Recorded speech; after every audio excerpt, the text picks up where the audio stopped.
Hey, well, the reason I'm making this video is I came across a cool segment by Kyle Kalinske of Secular Talk.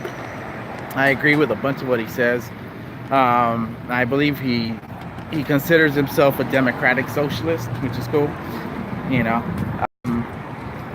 So, long story short, the title was like Labor Party makes populist ad or impressive populist ad or something like that. So then I ended up thinking about it, and it's really important for us not to really use the term populist or populism unless we're talking about it in historical context. Like if we're talking about the progressive era or someone that considers himself a populist, like I mean, that's kind of different in a way. I mean, because even within the progressive era, we have to differentiate between who the socialists within that movement are. Because I mean, there's bourgeois elements. Even the concept is kind of bourgeois if you think about it.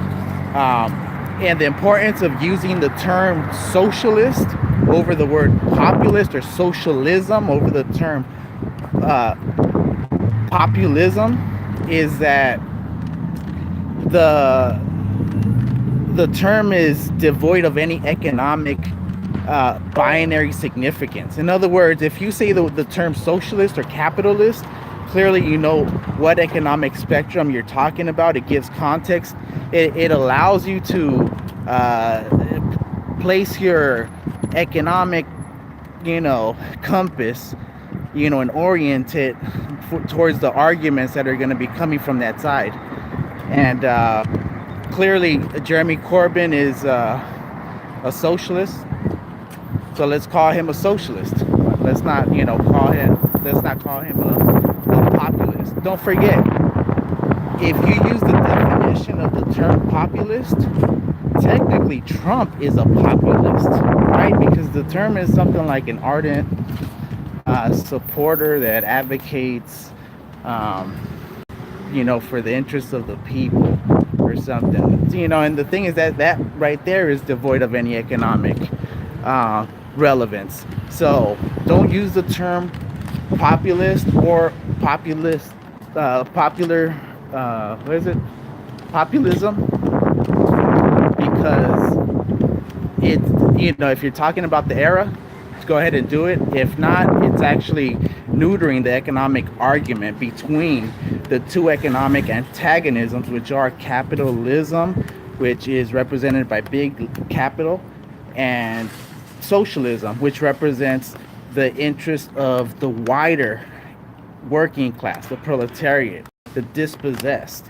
So just something to keep in mind. I know Kyle didn't mean anything by it. I'm pretty sure. Like I said, he declares himself economically a democratic socialist. So and I'm a straight socialist, Marxist, Leninist. So I agree with nationalizing everything. I mean, even the arguments for Medicare for all are fine, right? But we need to start talking about nationalizing the healthcare system. Like the concept of creating a public bank is cool, but the concept of nationalizing banks that have defrauded the populace is fucking where we want to go.